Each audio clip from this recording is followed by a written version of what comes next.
Well, this is Dr. Stan back here at Radio Liberty, coming to you from the hills overlooking beautiful and picturesque Monterey Bay, and bringing you the news behind the news, the story behind the story. Hoping to convince you that reality is usually scoffed at, that illusion is usually king. But in the battle for the survival of Christian civilization, it's going to be reality and not illusion or delusion that's going to determine what the future will bring. And I need to remind you the views expressed here are not necessarily those of the owners, management, staff, sponsors, or supporters of the station you're listening to. They happen to be my views, and for the next hour, they're going to be the views of our good friend, Dr. Dennis Cuddy. Hi, Dr. Cuddy. How are we doing? Oh, I'm hanging in there as usual. Just watching the events unfold as I sort of predicted. All right, fine. Well, why don't you just go right ahead now? We've been, of course, going through your book, but ordinarily you do have some comments on some of the things going on. But we've been talking about Dr. Cuddy's book, The Power Elite, their history and their future, but go right ahead. What are we going to be talking about today? Well, that's what we'll be talking about, but as usual, I try to give some sort of relevant contemporary analysis that fits. And on the cover of the book, The Power Elite, Their History and Future, which is offered by Radio Liberty, I put on the front cover a unique design of a coin that is supposed to come out in 2018. We titled it the World Phoenix 2018 because that's the plan for the global currency. And I've been saying that for some time. And so what's relevant to the book is a recent interview by a fellow your listeners may know, they may not, named Jim Rogers. Jim Rogers was the co-founder of George Soros's Quantum Fund. He's supposed to be a rather famous investor, and the headline from the news item that I have from the Canadian Broadcasting Corporation when they interviewed him was that he issued a dire warning, and it was that this whole situation today globally is going to, as he said, end badly. It will end badly. And what he was talking about was the upcoming crisis. And that's what I've said. I've said that this year, next year, you'll see the stock market actually doing pretty good. See, people in the past, first of all, the geniuses, the Rush Limbaughs and the Sean Hannitys, the Glenn Becks were predicting that Obama wouldn't win. And I said, well, yeah, he will, because that's part of the plan. And then they said, well, there'll be this huge economic crisis. And I said, well, yeah, but not now. It's they're all predicting, well, this is horrible and the economy's going in the tank. And even now they are correctly talking about certain things that are going on, which I will probably write about in an upcoming column. I'm doing a 4-part series now on News with Views, but one of my upcoming columns on that will be planned incompetence. It's sort of like Gamal Abdel Nasser said back in the 1950s when he said, you Americans don't make simple, stupid mistakes. You make complicated, stupid mistakes, which makes us very suspicious. And that's basically true, and it's what they do all along. And so I've decided to title that subject, and I'll go back about that time and bring it on up to the future, planned incompetence. In other words, we look like we're stupid and doing something incompetent. And in the normal sense of things, for the average person's perspective, it is stupid and incompetent. Obamacare is stupid and incompetent. But it's really not. You say, well, what do you mean? That's a contradiction. Well, it is stupid and incompetent and on the face of it, but actually is part of a very, very careful, planned incompetence. And so what Jim Rogers said regarding this, we'll pick up after the break, but it fits. It fits with this. It fits with the cover of my book. It fits with the whole plan that I've been describing for some time, and I'll explain it after we get back. And I think basically, of course, the outcome, of course, of the Obamacare is going to be just to crumble the whole healthcare delivery system, and I feel the same thing is going to happen as far as certainly our monetary system is going to simply go down. Well, this is Dr. Stan. I guess this afternoon is Dr. Dennis Cuddy, and Dr. Cuddy has certainly taught at the university level. He's been a consultant for industry. He certainly was in the Reagan administration, the Department of Education, there under Ronald Reagan. But he's a prolific writer and certainly one of my favorite sources of information. And he's ordinarily with us every Friday at this time. And he's simply talking a little bit about what's going on today. And with so many of the things going on just don't make any sense. I mean, how could you be as stupid as they are with Obamacare? I mean, to come up with a program, you have 3 years to put together a computer program so people can sign up, and it just doesn't work. And it still doesn't work, and basically people 55 years of age are going to have either 3 or 4 times increase in the cost of their health care. And I pointed out my son is 55, and basically his health care is going, this is basically a catastrophic policy. It doesn't pay the first dollar. It pays maybe $3,000 or $4,000 or $5,000, something like that. But his policy is going to go from $4,000 to $14,000 a year. And apparently this is happening to almost everybody in that. But how could they be so stupid as to come up with a program that is going to be such a disaster unintentionally? And it's Dr. Cuddy's point that this really isn't unintentional. They know exactly what they're doing, but they're trying to appear to be incompetent. Dr. Cuddy, you go right ahead. Yeah, and they have an incompetent rollout, and people will get cancellation notices, and maybe 80,000 or whatever next year will get their notices of cancellation, and oh my goodness, we can't have this, so we'll have to subsidize it. Whatever the government subsidizes, it controls, and so forth and so on. So ultimately, that's what they want. They're moving towards the single payer. So, they can only get there by being incompetent with what they're doing now. And so the same thing is true on the international global economic scene. As I said before the break, people thought we'd have this economic disaster now, and I said, well, no, it'll still sort of fumble along. And as you see, the stock market is really rather high, but it's artificial. It's artificial. And so this fellow Jim Rogers, who's the co-founder of George Soros' Quantum Fund, and remember, George Soros is one of the power elite.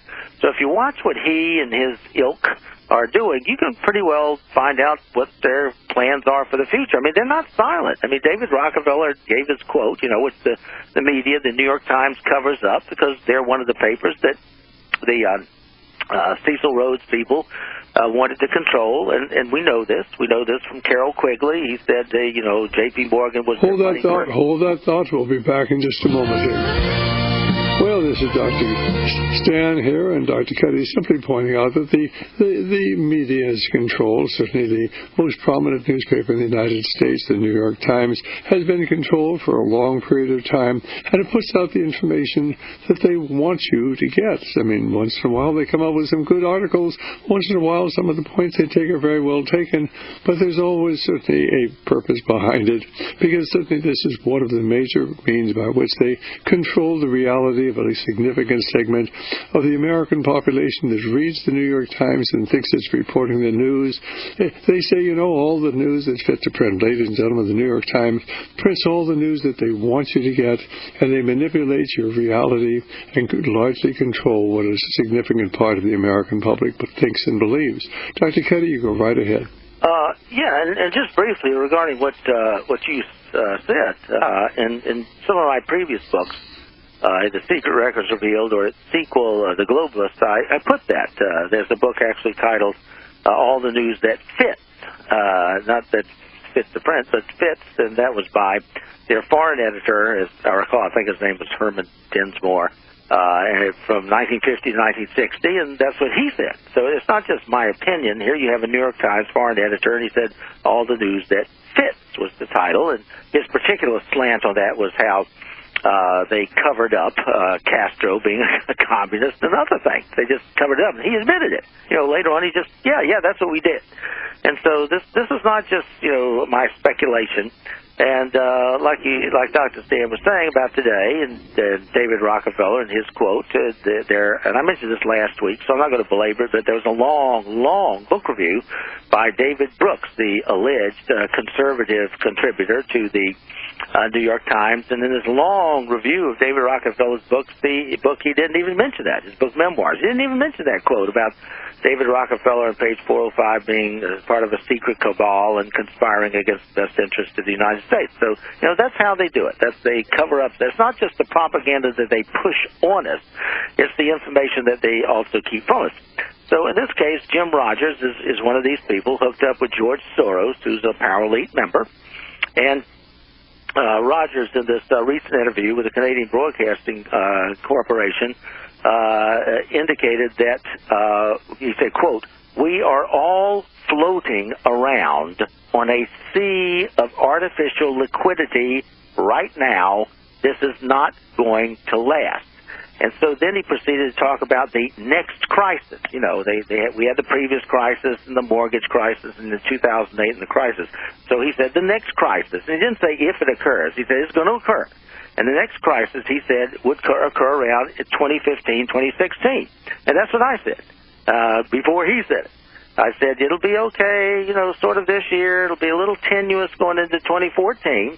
But then I said after the 2014 election, and remember that Obama's this incompetence, he's kicking down the road for a year, right, which just happens to be right about the time of the November 2014 midterm elections, right? It doesn't just happen to be that. The incompetence was planned to occur so that he could do exactly what he's doing and kicking this down the road till say the day after the election. In mid-November of 2014. Wow, what a coincidence!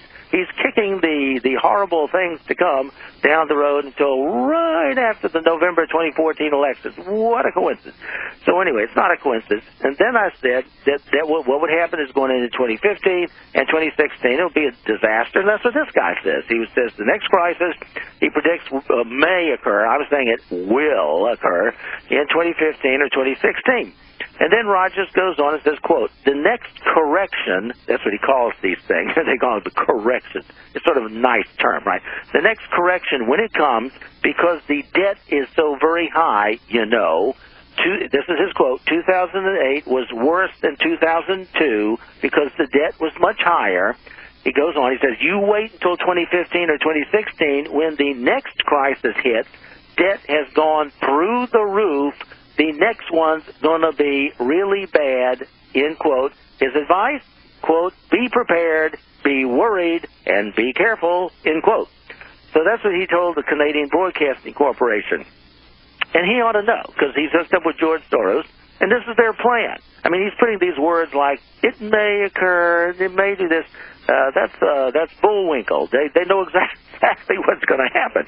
And so in 2016, by 2016, the fat will hit the fire, and the stock market will go tumbling down, and the whole world will get in a great big economic funk, and voila, up pops Jeb Bush, because, we have to have this alternation of power, and who better to alternate power than another Bush, right? That's what they called, Philip Freneau, 1792, the July issue of American Museum Magazine, talked about the, quote, hereditary elite. Now, back then it was, the kings, George I, George II, George III. But now it's John D. Rockefeller, John D. Rockefeller Jr., John D. Rockefeller III, and Bush, Prescott Sheldon Bush, George H.W. Bush, George W. Bush, and the brother Jeb Bush, see? So you have this sort of hereditary elite and hereditary puppets. And so, the Bushes are more or less the puppet. So George H.W. Bush was a puppet, George W. Bush is a puppet, Jeb Bush is a puppet, and Obama's a puppet, Clinton, most of these presidents are, Woodrow Wilson, FDR, whoever, are puppets. And so you have the paralead that George Soros is saying, and this is what's going to happen. Now, modesty prevents him from actually saying, look, I'm running this thing, just get used to it. So they play nice, and they say, well, the crisis may be this time, it may. They couch their terms when all the time they know what's going to happen. They just know. So anyway, what I've been saying for a long, long time, according to the plan, is what will happen economically, right after the 2014 election, down, 2016, here comes Jeb Bush, and he will be elected with a plurality in the primaries, not a majority, a plurality in the primaries. And then they dirtied up Hillary, so she won't be much of a factor, and that leaves gaffing Joe Biden to stick his foot in his mouth over and over and over and over again. So he's the planned loser. And so what happens is Jeb Bush wins, and he will try, I'm being facetious now, he will try valiantly to recover from the disaster, which is the last couple of years, meaning 2015, 2016, of the Obama presidency, his second term. But, oh my goodness, try as we might, we just can't pull this off because it's a global situation, which, of course, the paralead gave us for this very reason. And so he will try, but, oh, shucks, we just can't make the changes necessary. We tried, but we're hooked up with Greece and everybody else, right? Okay, so everybody goes in the tank, and my, what can we do? The dollar, the lira, the pound, the yen, so forth and so on. The franc is all debauched and debased and so forth and so on. And so, I guess for international transactions, we'll just have to go with a world currency, and what shall we call it? Let's call it the phoenix, rising from the economic ashes of the past and so forth and so on. And so anyway, I've been through all this, and that's what's on the cover of the book.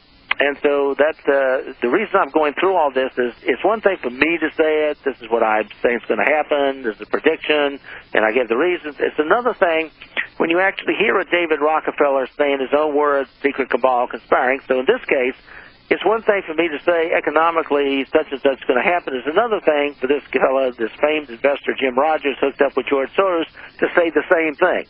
He says the same thing, and all of a sudden, woo, wow, look at that credibility. Wow. For me to say it, who cares? But for him to say it, it just adds a note of emphasis, even though he uses these words like may and could and so on, that it's going to happen. It's going to happen. If I could just comment for our listeners, they certainly can go up on your computer, go to your search engine, and type in Jim Rogers' recent interview saying as in of financial catastrophe coming, something like that, financial collapse. And it's well worthwhile reading what Jim Rogers says, because he's actually saying that it's simply not a matter of if, but when this whole thing falls apart. And of course, what he's talking about is we are losing the status. The dollar will no longer be the reserve currency of the world. Go right ahead. Right. And the rumor sort of is they'll try a basket of currencies, and they may do that, but that's not going to get it either, because the whole planned incompetency is that oh look, we'll try a basket of currencies, and then somebody will say, but aren't all those currencies sort of debased? Well, yeah, you got a good point there. I guess we'll just have to have a new world currency. Yep. Too bad. And of course, the reason they want the world currency is because once you have a global currency, then you lose a tremendous amount of your national sovereignty. You're hooked up with the management of the global currency, and so the people managing it, and guess who, right? The managers for the paralead will be managing and then of course the managers will be managed by the paralead themselves. And since they're managing this global currency, then they will get to say what's in your budget in Greece and our budget here and the budget in Japan and the budget everywhere. And once you get to this, this group on high telling the American people that you're no longer in control of your budget and what you can spend and not spend stuff on, we are. Once you've done that, it's over. That's it. Goodbye. No more sovereign America, no more sovereign Japan, sovereign Russia, sovereign anything. And that's the plan. That's the plan. Okay, now, when we get back where we were last time, continuing in the book, the paralead, their history and future, we had gotten so far into the chapter on the Illuminati, where they're actually talking about what's occurring today. And that's why all of this is relevant. I mean, if I say, hey, let's talk about the Illuminati, it says, aren't they some sort of funny group 200 years ago? Well, yeah, they were 200 years ago, but what they did then is specifically occurring today. And there's a reason for that, and we'll pick up after the break. And what people really don't understand is that there is a small group of people who are totally dedicated to the destruction of the sovereignty of this country, sovereignty throughout the world. They want a one world government, a one world financial system. They want to destroy Christianity because they certainly worship a different God. And if you doubt that, you go to the Trilateral Commission website, trilateral.org, and look at their logo. 3 sixes joined together by an upside-down broken cross. Dr. Cuddy, you go right ahead. Okay, and just for a minute, picking up on what you just said about they are undermining national sovereignty, this is part of the plan. Now, that's not just myself saying that. One of the people who was a member of Cecil Rhodes' Secret Society was Arnold Toynbee, and I found a speech of his in Copenhagen in 1931, and he basically said, now this is 40 years after Cecil Rhodes founded his secret society. You know, if you talk to some of these Rhodes scholars, they poo-poo the idea of a conspiracy, and they'll say, well, yeah, Cecil Rhodes may have mentioned something like that, you know, because they can't really deny what Quigley wrote because he had the documents, right? So they try and, you know, deflect it by saying, well, yeah, I guess he did sort of think about that, but then he dropped the idea and decided to go with the Rhodes scholars instead. This is just a wonderful, happy thing, and so just shut up and go away. But I'm not shutting up. I'm going away, at least not, you know, willingly. And so what I like to point out to these guys is not only did William Stead, his right-hand man, afterwards say, no, you know, Milner executed it. We just didn't talk about it much because, you know, if you're forming a secret society and plotting something globally, you don't want to run your mouth about it, or it wouldn't be, you know, secret. And so the example I give is this Toynbee speech 40 years later. You know, so, I mean, if Cecil Rhodes' plan to take over the world, you know, fancy the charms of young America to participate in the scheme to take the government of the whole world and will absorb the wealth of the world, those are two basic things Rhodes said. I mean, if he dropped that, then how come Toynbee, who's a member of the group 40 years later, is delivering this speech in Copenhagen in which he says specifically, yeah, we're undermining national sovereignty, but if they find out about it, we'll just lie. We'll lie with our lips about that which we're trying to accomplish with all our might with our hands. That's his quote. That's what he says. So if Rhodes forgot it, about it, and Milner forgot about it, how come Toynbee 40 years later said, yep, that's what we're up to in 1931? And then that was picked up 40 years later by Richard Gardner, you know, an end run around national sovereignty, eroding it piece by piece.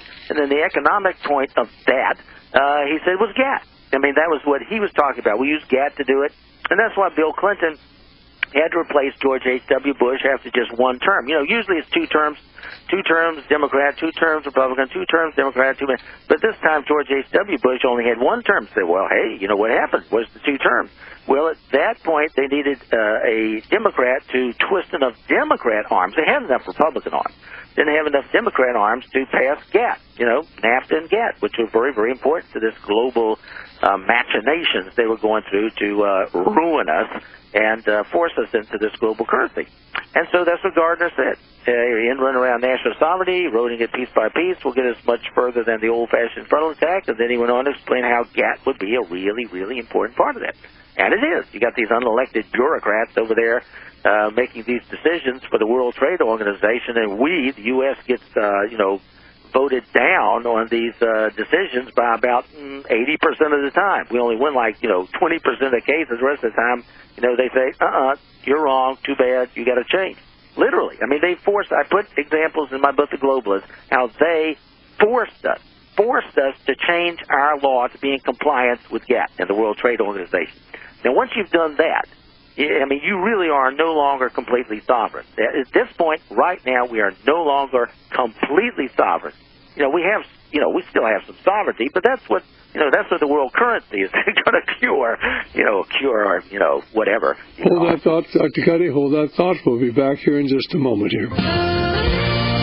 Well, this is Dr. Stan, and Dr. Cuddy is simply just saying that people don't understand that the basic thrust of the people who control both political parties is to do away with national sovereignty.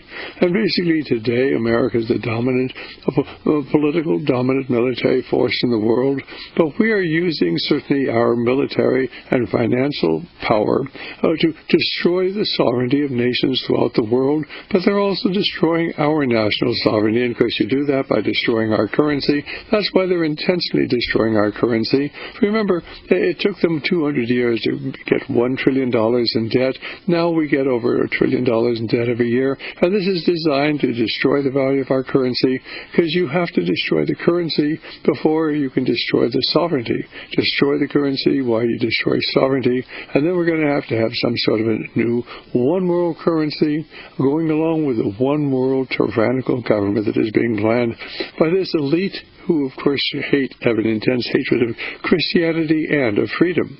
And remember that old adage, those who will not be ruled by God will be ruled by tyrants. And the tyrants are out there rubbing their hands together because everything is going their way, because they can dominate our monetary system, they dominate certainly our media, they dominate our corporations, they have their people planted in our military, in our educational system, and even in our churches. Go right ahead, Dr. Cuddy. Yeah, it's a complete scheme. That's what Rhodes said. Fancy the charm to young America to participate in a scheme, that was his word, to take the government of the whole world. Yep. And so people say, well, what's the Illuminati? They're these, secretive guys 200 years ago, but they're gone, and so on. No. It's very, very relevant. So picking up with my book, The Power Elite, Their History and Future, it's offered by Radio Liberty. Where we left off was exactly what is relevant to today, because Baron Adolf von Knigge, Knigge, his code name was Philo, was Adam Weishaupt, who founded the Illuminati in May 1st, 1776, in anticipation of our Declaration of Independence, which they knew was coming. He was Weishaupt's second in command from 1780 to 1784. And according to John Robinson, who wrote that book, Proofs of a Conspiracy, back then, 1798, he said that von Knigge's favorite scheme, that's a quote, his favorite scheme was to create, quote, citizens of the world. So, you see, that's what President Obama is talking about now, citizens of the world. Now, this isn't just a Democrat thing. I mentioned this before. This isn't just, oh, look, Obama, leftist, socialist-leaning, moving this to socialism, citizens of the world, sure, yeah, we anticipate that. No. Remember, they control both political parties. And so, I'm not going to belabor it, but I've mentioned in the past, now, the Secretary of Education under George W. Bush, George W. Bush is from Houston, said this is George W. Bush's U.S. Secretary of Education, shortly after he came into office, said, we are so pleased to be rejoining UNESCO because it'll give us a chance to have all our children made into citizens of the world. See? Same term. Doesn't matter, Republican, Democrat, doesn't matter. And that's why another Bush is really important. Really important. Okay. Now, what I say there is, whether it's the subject of world citizenship or abortion or women's liberation or some other issue today, you can probably trace its origins back to being part of the Illuminati's plan. And that's what I've just been going through the last several weeks. Now, because world citizenship was an important part of their plot, just like it's an important part of the plan of the Power Elite today, it's also relevant, I think, that shortly after Ernst von Guckhausen, I know a lot of these are German terms, his name is Ernest von Guckhausen, was dismissed from the Illuminati. They sort of kicked him out. He had a tiff, and he decided to write this novel where he was exposing, what they're doing. He was very careful. I'll put it in the form of a novel. I'll say it's fiction. See, it's fiction, but it's really not. And his novel was called Exposure of the Cosmopolitan System in Letters from Ex-Freemasons. Now, that was published in 1786. They got ticked off with something he was doing, so they kicked him out. So he said, I'll fix those dirty guys. And so he writes this novel in 1786. And in there, he states there's a hero. There's a hero in the novel, and the hero asks his superior this question in the novel, quote, what purpose do the Illuminati have in infiltrating and dominating Masonry? That's the question. And the response of the superior to the hero was, quote, to emancipate all of mankind from religious and political slavery, end quote. And then the superior continued, and we'll pick up after the break. All right, fine, because our guest is Dr. Dennis Cuddy, and we're talking certainly about the fact that there really is a small, well-organized group intent upon taking this into this one world government. But what people don't understand, most people writing about it, is that many of these people are demonically possessed, and we are seeing the fulfillment of the ancient prophecies talking about this move towards the one world government and certainly the one world currency in the cashless society. Dr. Cuddy, go right ahead. Okay. In this novel, which is really, revealing what they were actually doing, the superior to the hero is responding to the hero's question. And the superior says, quote, when nations are no longer separated from one another, when citizens are no longer influenced by the exclusive interest of any state or the parochial sentiment of patriotism, world citizenship, that's what you'll have. What does it mean? You are either a citizen or you are a rebel. There is no third choice, end quote. And so that's what they have planned for us today, and it goes right back to the Illuminati. Now, concerning the strategies of the Illuminati, they're very, very similar to those of the power elite today, and it's not by accident. For example, the Illuminati adopted the Machiavellian concept that the ends justify the means. And that's, of course, contrary to the biblical admonition that one should not do evil, that good may come from it. That's in the Bible. Today, you can see some of the Paralel's activities regarding population control, for example, as exhibiting the same perspective of the ends justify the means. Yeah, it's like they'll say, well, it's unfortunate that we have to deny food and, all of these things we're doing, but hey, the ends are good, so these things happen. Sort of like when David Rockefeller said Chairman Mao was doing a real good job. He wrote that August 10th, 1973, column in the New York Times where he said, hey, they may have a few problems, but basically Mao's done a real good job over there in China. And that's after everybody knew that tens of millions of his own people have been, killed and starved to death and everything else. So it's typical. The ends justify the means. There may be these difficulties, but hey, in the end, it's all for the good. That's their perspective. Few million people die, but we got too many people anyway. Sort of like the Georgia Guidestones, right? Okay. Now the plot, of course, of the Illuminati began to be exposed by what was called the Bavarian Court of Inquiry, and they commenced their investigation early on in 1783 during that time of the Illuminati. And it took them about 3 years to finish it. And Hold that thought. We'll be back here in just a moment. Well, this is Dr. Stan, and of course Dr. Cuddy is simply talking about the historical background of this move towards world government and how this existed back in 1776 with the Illuminati. Certainly Adam Weishaupt created the Illuminati with this idea of bringing about the world government. Remember, the Illuminati was formed on May 1st, 1776. America was created on July 4th, 1776 with the Declaration of Independence. So on one hand you had the people who wanted for mankind to be free, a sovereign nation. On the other hand, you had this group of people who wanted a one world government under a ruling elite and with the destruction of Christianity, because the two of them go close together, which is exactly why they took God and prayer and the Ten Commandments out of our schools here, why they've undermined certainly the religious belief here, why they've changed both the music and the message of the Christian church, the modern day church. Dr. Cuddy, go right ahead. You were talking about the Illuminati and certainly how it was investigated back in 1783 after it had been exposed that this was a subversive group moving to bring about a world government at that time and to destroy national sovereignty. This discourse is going on today, but go right ahead, Dr. Cuddy. Somebody may say, well, they were May 1st, 1776, and our Declaration of Independence wasn't until December 4th, so, it can't be the way I'm saying it. Well, what you have to understand is back then you had a sort of slow-motion historical flow that did not result in just all of a sudden, out of the blue, boing, a Declaration of Independence out of nowhere. The paralead, as I call them, they knew that the Declaration was coming. In fact, the Declaration wasn't the first declaration.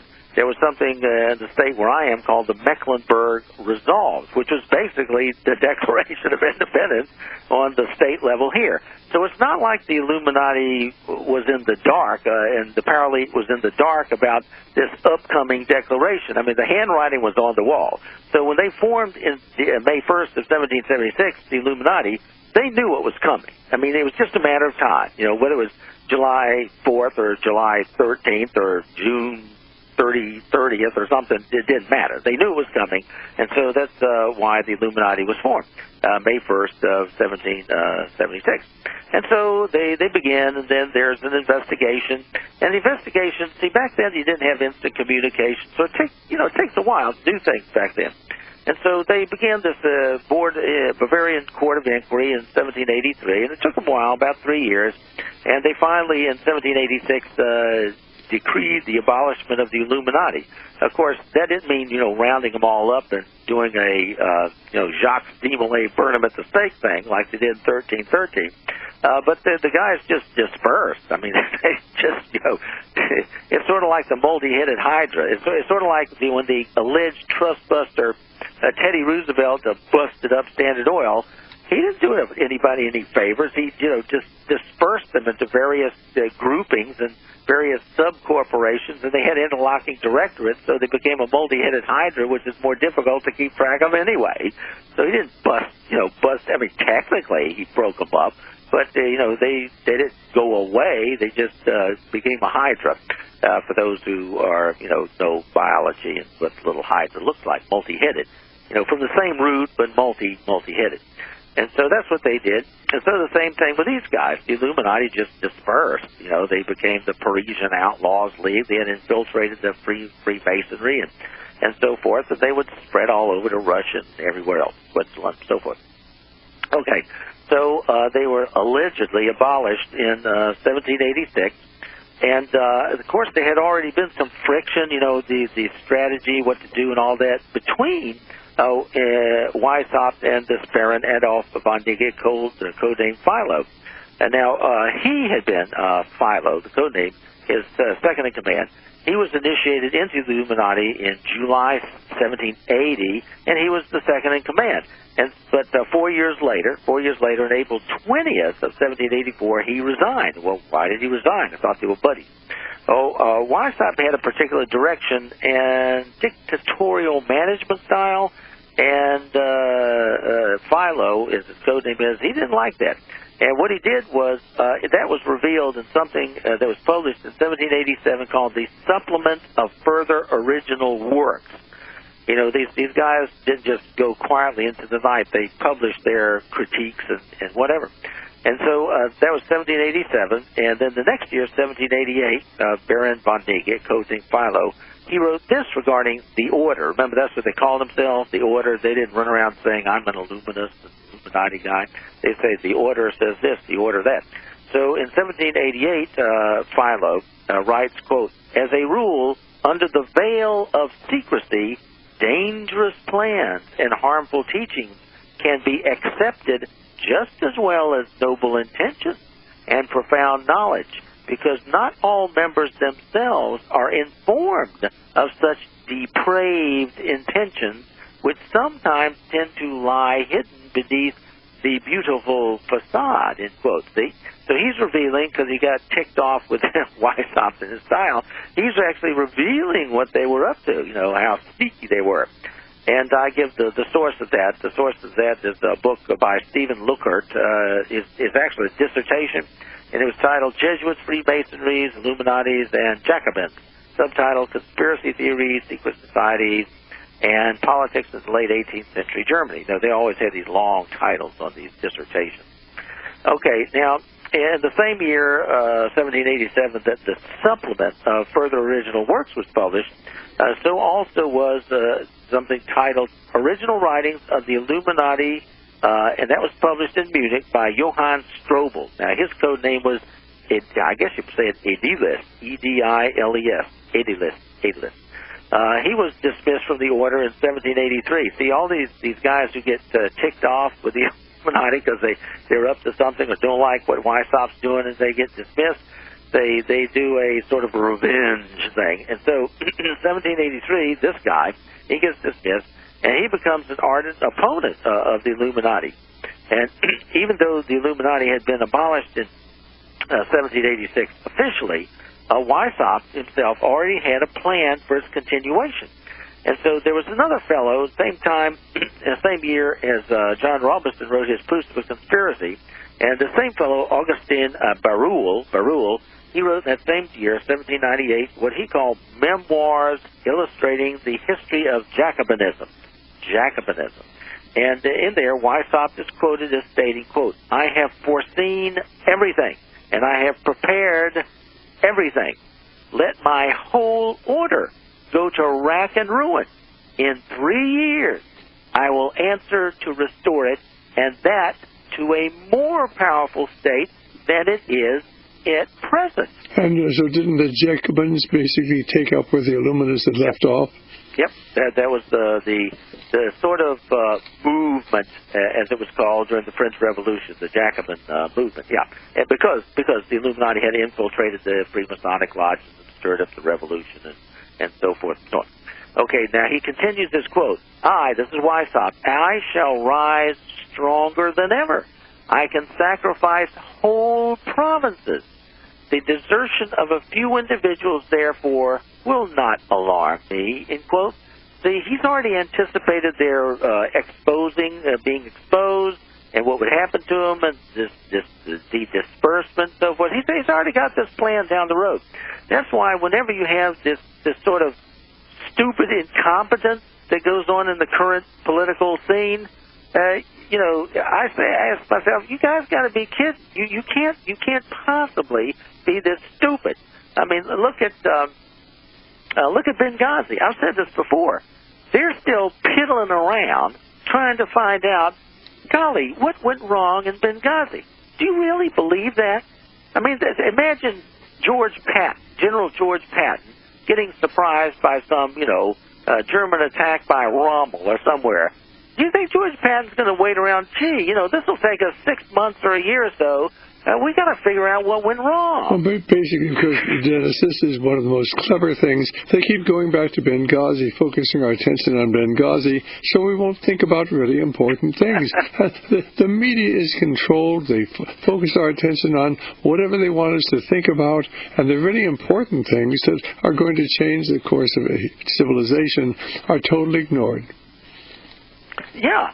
And like I was saying, do you really believe, any of you remember George Patton, general of the U.S. forces, a general in World War II, if he got outsmarted by Rommel, for example, do you really think he'd sit around for 6 months or so wondering, golly, I wonder what went wrong? It's incredible. But we're supposed to believe that today. We're supposed to believe that these dummies in Congress and, in the Obama administration, they're still trying to figure out what went wrong, And the American public apparently are buying this. Yeah, we'll have to investigate that. Let's take 6 months. Hey, what the heck? Let's take a year. I mean, if you're a terrorist, you got to be laughing your head off. You're laughing. You're saying, you mean these idiots haven't figured out what went wrong? Hey, let's hit them again, and again. So anyway, it's all a farce. But the American public has been so dumbed down that the people actually believe that. They actually believe it's taking us 6 months or whatever to find out what went wrong. We know what went wrong. It's all part of our plan. So anyway, all right, now with the abolishment of the Illuminati in Bavaria in 1786, Weishaupt, of course, he had to, flee. I mean, they weren't going to kill him or anything, but they had to move around, disperse. So when Weishaupt fled, he fled to the court of Saxe-Gotha, Saxe-Gotha, and that was under the protection of one of these, the nobility. They always get the nobilities in league with this stuff. And this particular one was the Duke Ludwig Ernst II. And who's he? Well, he ruled there at Saxe-Gotha and was a high-ranking Illuminatist himself. And his code name was Quintus Severus, or Timoleon. Camollian. They all had these, either Latin or whatever, Greek or these code names. And Ernst the Second, he had been initiated into the Illuminati sort of, not at the first, he was in 1783, he was sort of a Johnny-come-lately.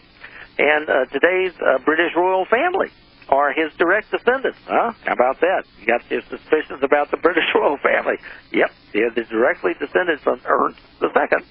And according to René Le Forestier, let me pronounce this right, Le Forestier, T-I-E-R, not Forrester, but Forestier, in his book, this is written in French, Les Illumines de Bavière et la franc-maçonnerie allemande, that's French masonry in Germany. In 1915, Ernst II, on February 25 of 1777, had become a member of the Strict Observance Masonic Lodge. See, the Illuminati is infiltrating these lodges. So Ernst II had become a Strict Observance member, and I've talked about the Strict Observance Lodge, some of the Americans at that time being a member of that. That's like really, really super-duper secret type. So he became a member of the Strict Observance Masonic Lodge, and a banquet table was brought in, where he was, having the shape of a T, like the capital letter T. And what you got to know about that is a symbol noticeable on monuments of the old Knights Templar. See, so there's another link. The link between the Knights Templar and here in the Illuminati. This is not accidental. Now, taking over the Illuminati leadership as Weishaupt fled to this Duke's place, Axgotha, in 1786 was another fellow, Johann Bode, B-O-D-E. And his code name was Emilius Wienfried, W-I-N-E-F-R-I-E-D, Wienfried. And in 1787, that fellow, Johann Bode, he founded a branch of the Illuminati in Les Amis Réunis Lodge in Paris. That means, Les Amis means the friends, the Reunited Friends Lodge in Paris, translating. Bode adopted the name Philadelphs, like Philadelphia, the Philadelphs, rather than Illuminati in France. Changed the name to protect the guilty, so we take up a new name.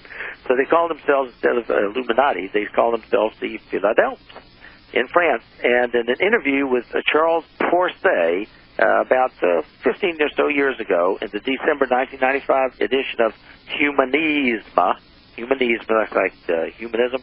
Humanisme, that's a publication of the Grand Orient Masonic Lodge of France. In there's a reference to a 1789 document holding that the Philadelphs were responsible for the French Revolution, which began that year, which, makes sense, because that's what the Illuminati was up to, stirring up the revolution. Now, it's entirely logical, in my opinion, that the Illuminati would be a prime instigator of the revolution. Why? Well, just look at the theory of the French philosopher Jean-Jacques Rousseau, who greatly influenced Weishaupt. Rousseau was a big influence on Weishaupt, and he inspired Rousseau the French Revolution. In addition, according to the Librarian of Congress, who Dr. Stan and I found very helpful, Rhodes Scholar James Billington, according to Billington in The Fire in the Minds of Men, which was published, big, thick book, in 1980, quote, this is what Billington wrote, Rhodes Scholar, Billington, Librarian of Congress, the head, he said, quote, it was Jacobin and French revolutionist Honoré Mirabeau, that's one of the famous names, Mirabeau, like with Condorcet and these other encyclopedists, Diderot, and so on. He says, it was Honoré Mirabeau's evocative language and his popularization of Illuminist concepts that during the early years of the Revolution, French Revolution, swayed many of the conspirators in Paris. So here you have Billington acknowledging the Jacobin French Revolutionist influence and that they're conspirators and that they were Illuminists. And so Billington knows perfectly well himself what's going on. And then, according to prominent Freemasons, this is a Freemason, prominent Freemasons, Marquis de Luchet, L-U-C-H-E-T. Now, this is not, some average Freemason. This is a guy who was powerful enough to gain the position of bibliothèque for Voltaire. Now, bibliothèque means like your head librarian, basically what that word means, French. So this guy is really, really prominent, and so he gets this high-level job for Voltaire. And so he's a prominent Freemason. According to him, in the first year of the Revolution, French Revolution, which was 1789, he warned in his book, in Essai sur la secte des Illuminés, he warned, that's his book, about the infiltration of the Illuminati into the Masonic lodges. Now, here's a Mason talking about the Illuminists sneaking into his lodges. This is what he said. He says, quote, now this, remember, this is 1789. He says, "You who are misled, or could be, know that there is a conspiracy." This is him talking, 1789. "It was formed," he's writing this, "it was formed in the deepest darkness, a secrecy of new beings who know each other without being seen, who understand each other without explanation, who serve without friendship. The goal of the society is world government." That's what he said, world government, taking over the authority of sovereigns, taking their place, and leaving them nothing more than the empty honor of wearing the crown, end quote. So he's a prominent Freemason, and he knew what the Illuminati was up to back in 1789. And the same thing is going on today. And, of course, the financial and military power of the United States is being used to bring about this one world government. Why do you think we have our troops all throughout the world? To bring about the world government. Dr. Cuddy, you've got 3 minutes to wrap up the program. Okay, well, I'll just finish up by continuing what I was saying, how they spread, the Illuminati dispersed. They not only spread to France, but other countries. And according to Le Forestier that I mentioned, King Frederick William II of Prussia wrote to Frederick Augustus I, who was the Elector of Saxony. He wrote this on October 3rd of 1789. This is what he's writing. He wrote that he had been informed that, quote, "a Masonic sect, S-E-C-T, who were called Illuminati or Minervals, after having been expelled from Bavaria, have become formidable and have spread rapidly throughout the whole of Germany and into neighboring countries," end quote. So they knew by 1789 what the Illuminati was up to. They were simply dispersing into not only France but Germany. And in Germany, the philosophical Jacobin named Johann Gottlieb Fichte, F-I-C-H-T-E, he was not a member of the Illuminati himself, but was accused of having sympathy for them. Fichte actually developed the dialectical process before George Hegel did. You know, the Hegelian dialectic, Fichte actually did it before him, before Hegel, to whom this process is attributed. That's the process. Terry Pinkard, in his book Hegel, A Biography, 2001, revealed that Hegel was mentored by Illuminati member Jacob Abel. His code name was Pythagoras Abderitis. And so we'll continue next time. But you see these connections. Back then, their disbursements, the code names, they've changed their names, but they continue, Germany, elsewhere, dispersing according to Weissaup's plan. Remember, Weissaup said, "You destroy us, I've already planned for it, I'm going to come back even stronger and live on," and that's what they've done. And they are working today. Certainly their descendants, here we are, well over 200 years later, and yet, of course, the whole plan is coming together. We're drawing ever closer towards the establishment of the one world government. Would you agree? Absolutely. That's the plan. Okay. Any parting thoughts, or should we just let you go? Well, just remember what Jim Rogers said, and I said it before him, what the plan is, 2015, 2016, things go downhill. And what I'm saying is Jeb Bush will come in, probably Bush, doesn't have to be, and by 2018 things will be so disastrous that they'll have to accept the world currency, and that'll basically be it for our national sovereignty and all the other nations of the world. God bless. Thanks very much, Dr. Cuddy. We'll look forward to talking to you again next week. Thanks for having me. Bye-bye. Bye. Well, this is Dr. Stan, and of course, as you look and see what's happening with Obamacare, and you understand basically here where they have this system, this computerized system people are supposed to sign up on. They can't sign up on it. More and more people are going on to Medicaid. Doctors are simply dropping out of the system. Hospitals are dropping out of the system. Certainly, the cost of health care is going to skyrocket for everybody who's not already on Medicare. As I pointed out earlier, my son's insurance went from $4,000 a year to $14,000, and this is being paralleled all throughout the entire country. And people saying, gee, how could they have made such a terrible mistake? How could they have done such a bad job? And the answer is they didn't do a bad job. They know exactly what they're doing. This is designed to fail. It's like the agreement with Iran, ladies and gentlemen. If you look at it, what did we do? What did we accomplish? Why we got the Iranians to say, well, we're not going to be getting any more new centrifuges, and our inspectors are going to be able to look at some of the sites, but not all of the sites. And we know the Iranians are not going to abide by the agreement. It's designed to fail. They know exactly what they're doing. They just don't want you to know that they know what they're doing. Their ultimate goal is a one-world government, a one-world the financial system, and that's why they've set out to destroy the value of our country and impoverish the American people. And if you're not involved in getting this information, checking and finding out if what you were telling you is true, and then suddenly join us in this epic struggle for the survival of Christian civilization, then you become certainly part of the problem. Men and women become accomplices to the evils they fail to oppose. And if you're not involved, then, of course, you will have no one to blame when, of course, the destruction, our wonderful, wonderful society is destroyed. How do we understand what's going on? Well, you need to get my book, Brotherhood of Darkness. You need to get certainly the book by our good friend James Perloff, Truth is a Lonely Warrior.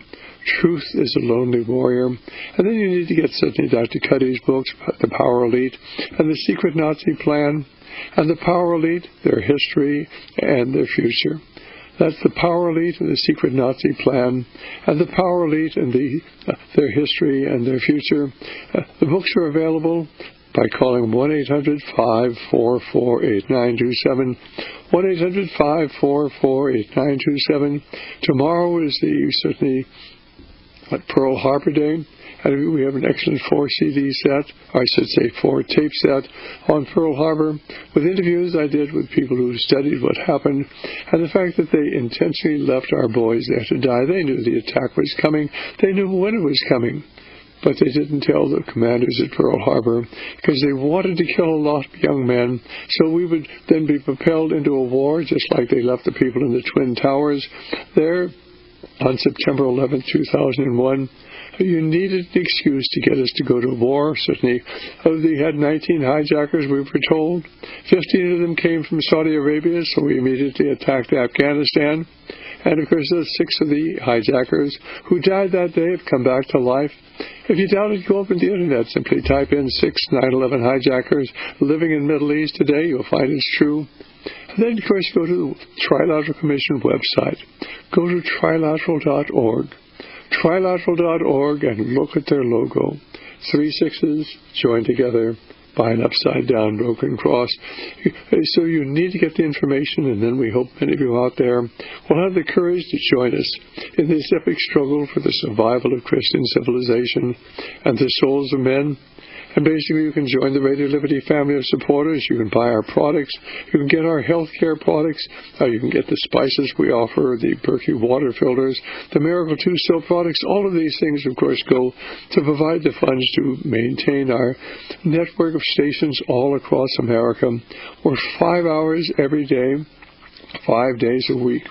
We bring people the news behind the news, the story behind the story. So basically, of course, if you're in a position to help us financially, we would really appreciate it.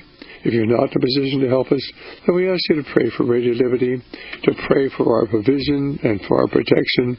And so until tomorrow, I guess until Monday at the same time, Dr. Stan, goodbye, and may the Lord be with you.